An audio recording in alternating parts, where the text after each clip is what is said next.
तथ्यों को तोड़ मरोड़ कर रखने का प्रयास किया है, ये अत्यंत निंदनीय है और मैं इसकी निंदा करना चाहता हूं। ये क्यों हुआ? क्योंकि भारतीय जनता पार्टी के वक्ताओं ने संविधान पर, संविधान की रचना के मूल्यों पर और जब जब कांग्रेस या भारतीय जनता पार्टी का शासन रहा तब शासन ने संविधान के मूल्यों का किस तरह से मूल्यांकन किया, संरक्षण किया और संवर्धन किया, इस पर फैक्ट के साथ भारतीय जनता पार्टी के वक्ताओं ने अनेक उदाहरणों के साथ जनता के सामने विषय रखे और उसमें वो तय हो गया कि कांग्रेस पार्टी आंबेडकर जी विरोधी पार्टी है, कांग्रेस पार्टी आरक्षण विरोधी पार्टी है, कांग्रेस पार्टी संविधान विरोधी पार्टी है, कांग्रेस पार्टी ने सावरकर जी का भी अपमान किया, कांग्रेस पार्टी ने आपातकाल डालकर संविधान के सारे मूल्यों की धज्जियां उड़ा दी, नारी सम्मान को भी सालों तक दरकिनार किया, न्यायपालिका का हमेशा अपमान किया, सेना के शहीदों का अपमान किया और भारत की भूमि तक को संविधान तोड़कर विदेशी देशों को देने की हिमाकत कांग्रेस पार्टी के शासन में हुई। जब ये पूरा सत्य उजागर हो गया तब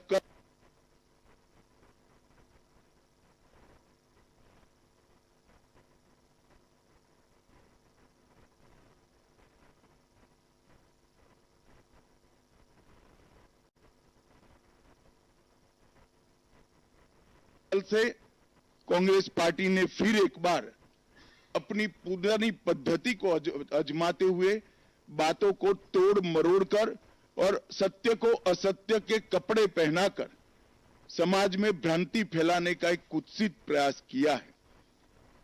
संसद में जब चर्चा हो रही थी, ये सिद्ध हो गया कि बाबा साहेब आंबेडकर का कांग्रेस ने किस तरह से पुरजोश विरोध किया था। बाबा साहब के न रहने के बाद भी किस प्रकार से कांग्रेस ने बाबा साहब को हाशिए पर ढकेलने का प्रयास किया। जब संविधान सभा अपना काम कर चुकी, चुनाव हुआ 1951-52 में और 54 में, दोनों बार कांग्रेस ने बाबा साहब को हराने के लिए कोई कसर नहीं छोड़ी। यहां तक कि फ्रेंडली चुनाव होता है, स्पिरिट वाला चुनाव होता है, ऐसा चुनाव भी नहीं था। विशेष प्रयास किया गया और वो उनकी हार को सुनिश्चित किया गया। जहां तक भारत रत्न देने का सवाल है, कांग्रेस के नेताओं ने कई बार खुद ही अपने आप को भारत रत्न दिए हैं।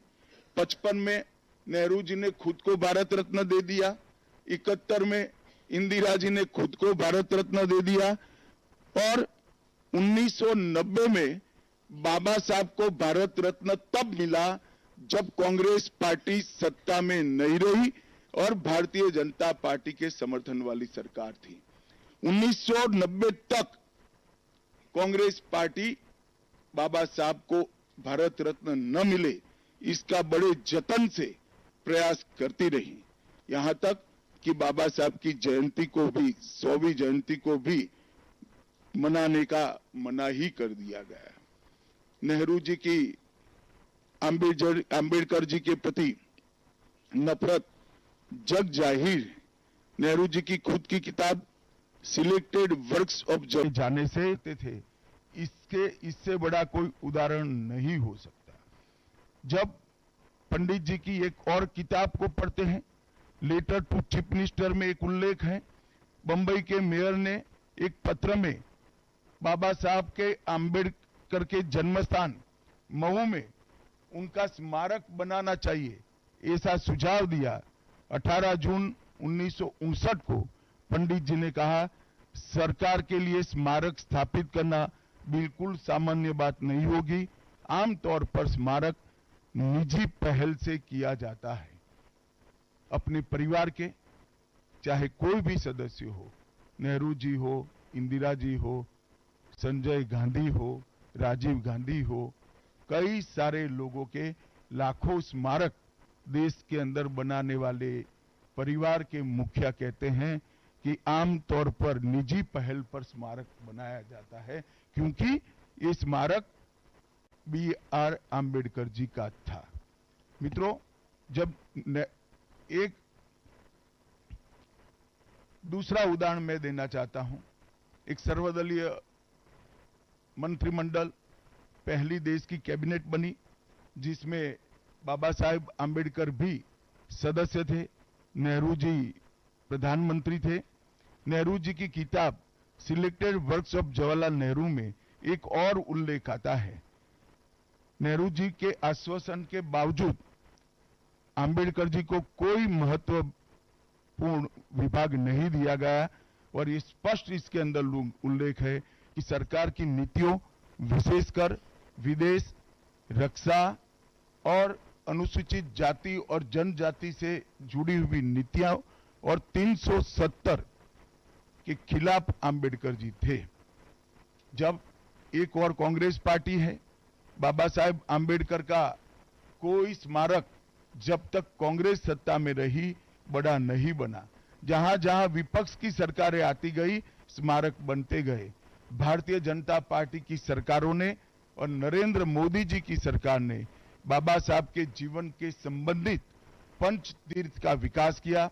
मध्य प्रदेश में महू, लंदन में वो स्थान जहां बाबा साहब पढ़ते थे, नागपुर में दीक्षा भूमि, दिल्ली में महापरिनिर्वाण स्थान और महाराष्ट्र के मुंबई में स्थित चैत्य भूमि का विकास करने का काम भारतीय जनता पार्टी की सरकारों ने किया। 19 नवंबर 2015 को नरेंद्र मोदी जी ने आम्बेडकर जी के सम्मान में 26 नवंबर को संविधान दिन घोषित किया। डॉक्टर आम्बेडकर इंटरनेशनल सेंटर की स्थापना भी की। 2018 में प्रधानमंत्री नरेंद्र मोदी जी ने महापरिनिर्वाण स्थल पर डॉक्टर आम्बेडकर स्मारक का उद्घाटन किया, जो लगभग 2 एकड़ में फैला है। मित्रों, मैं आज जब आप सबके सामने उपस्थित हुआ हूं, तब राज्यसभा में मेरे बयान को तोड़ मरोड़ कर पेश किया गया।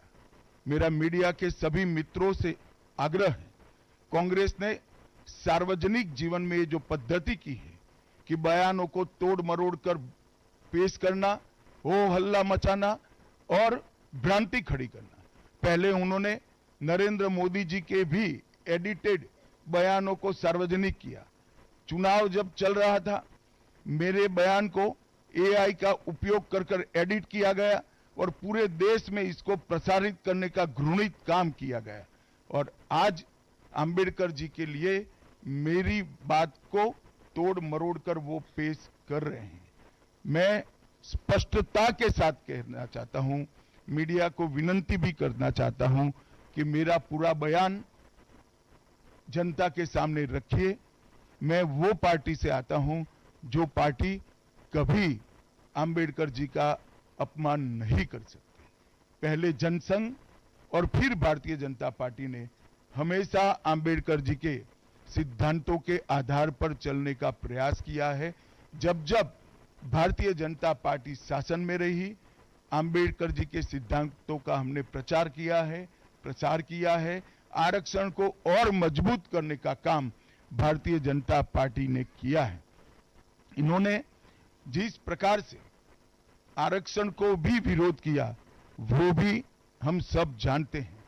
पिछड़ा वर्ग आयोग, काका साहेब कालेलकर आयोग 53 में बना, 55 में रिपोर्ट आई, आज तक वो रिपोर्ट को लागू नहीं किया गया। 31 दिसंबर 1980 को मंडल आयोग बना, मंडल आयोग की रिपोर्ट आई। 80 में इंदिरा जी ने मंडल आयोग को ठंडे बस्ते में डाल दिया। 90 में जब गैर कांग्रेसी सरकार आई, तब मंडल आयोग की रिपोर्ट लागू हुई। उस वक्त राजीव गांधी विपक्ष के नेता थे और जब मंडल आयोग की रिपोर्ट लागू हुई, प्रस्ताव संसद में आया, राजीव जी ने अपने जीवन का सबसे लंबा भाषण ओबीसी के आरक्षण का विरोध करने के लिए किया। आज मैं फिर से एक बार आग्रह के साथ मीडिया को बताना चाहता हूं, सच्चाई को जनता तक पहुंचाना चाहिए। मेरी पूरी बात बहुत स्पष्टता के साथ, कोई कंफ्यूजन के बगैर राज्यसभा के रिकॉर्ड पर है। आज भारतीय जनता पार्टी के सैकड़ों कार्यकर्ताओं ने ट्वीट कर भी इस सत्य को लोगों के बीच में पहुंचाया है। और जिन्होंने जीवन भर बाबा साहेब का अपमान किया, जिन्होंने जीवन भर बाबा साहब के सिद्धांतों को दरकिनार किया, जिन्होंने जब तक सत्ता में रहे बाबा साहब को भारत रत्न मिलने नहीं दिया, जिन्होंने जब तक सत्ता पर रहे आरक्षण के सिद्धांतों की धज्जियां उड़ाई, वो लोग आज बाबा साहेब आंबेडकर के नाम पे भ्रांति फैलाना चाहते हैं। मैं कांग्रेस के अध्यक्ष खरगे जी को भी कहना चाहता हूं, खरगे साहब, आपका तो कम से कम दायित्व तो बनता है, क्योंकि आप उस वर्ग से आते हो जो वर्ग के लिए बाबा साहब आंबेडकर जी ने पूरा जीवन समर्पित किया। आपने कम से कम कांग्रेस के एक कुत्सित प्रयास में सपोर्ट नहीं करना चाहिए था। मुझे बड़ा दुख है कि आप भी राहुल गांधी जी के दबाव में इसके अंदर शामिल हुए हो।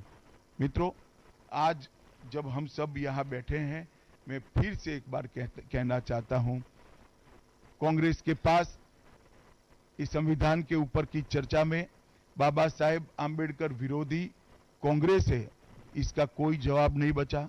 संविधान विरोधी कांग्रेस है, इसका कोई जवाब नहीं बचा। कांग्रेस आरक्षण विरोधी है, इसका कोई जवाब नहीं बचा। कांग्रेस सावरकर विरोधी है, इसका भी कोई जवाब नहीं बचा। कांग्रेस ओबीसी विरोधी है, उसका भी कोई जवाब नहीं बचा। आपातकाल का पाप कांग्रेस के ही समय में हुआ, इसका भी कोई जवाब नहीं बचा। नारी सम्मान का विरोध भी कांग्रेस ने ही किया, वो प्रस्तापित हो गया। न्यायपालिका का अपमान ही कांग्रेस ने ही किया, वो भी प्रस्तापित हो गया। भारत की भूमि को भी संविधान को दरकिनार कर विदेश को सौंपने का पाप भी कांग्रेस ने ही किया, ये भी प्रस्तापित हो गया। तब फिर से एक बार चिर परिचित अपनी पुरानी नीति पर कांग्रेस आई है और उन्होंने मेरे बयान को तोड़ मरोड़ कर आधा ही दिखाकर जनता के सामने रखना और भ्रांति फैलाने का प्रयास किया है। कृपया मेरा पूरा बयान आप सभी लोग जनता तक पहुंचाइए, तो दूध का दूध और पानी का पानी हो जाएगा। मैं उस पार्टी से आता हूं, उस संस्कृति से आता हूं, जो स्वप्न में भी बाबा साहब के विचारों का या बाबा साहब के स्वयं का अपमान नहीं कर सकते। हम जानते हैं कि देश के संविधान को समावेशी बनाने में, देश के पिछड़े वर्ग को, दलितों को, आदिवासियों को, गरीबों को और वंचितों को न्याय दिलाने के लिए और देश के लोकतंत्र की नींव को इतनी नीचे तक गहरी पहुंचाने में बाबा साहब का बहुत बड़ा योगदान है। पूरा देश बाबा साहब के प्रति कृतज्ञता व्यक्त करता है। कम से कम हम तो ऐसा नहीं कर सकते जिससे बाबा साहब का अपमान हो पाए। और मैं फिर से एक बार कांग्रेस के ये कुत्सित प्रयासों की घोर निंदा करता हूं और जो संविधान पर दोनों सदनों में चर्चा हुई, कम से कम भारतीय जनता पार्टी की ओर से चर्चा का स्तर मेंटेन करने का पूरा प्रयास किया गया था, विषय पर बोलने का आग्रह किया गया था और तथ्य के साथ बोलने का आग्रह भी हमारे सारे वक्ताओं ने किया था। वो सारे प्रयास पर कांग्रेस ने पानी फिरा है और मैं मानता हूं कि देश की जनता इसके इस प्रयास को भी जानती है, उनकी मानसिकता को भी जानती है और उनकी कार्य संस्कृति को भी जानती है। धन्यवाद।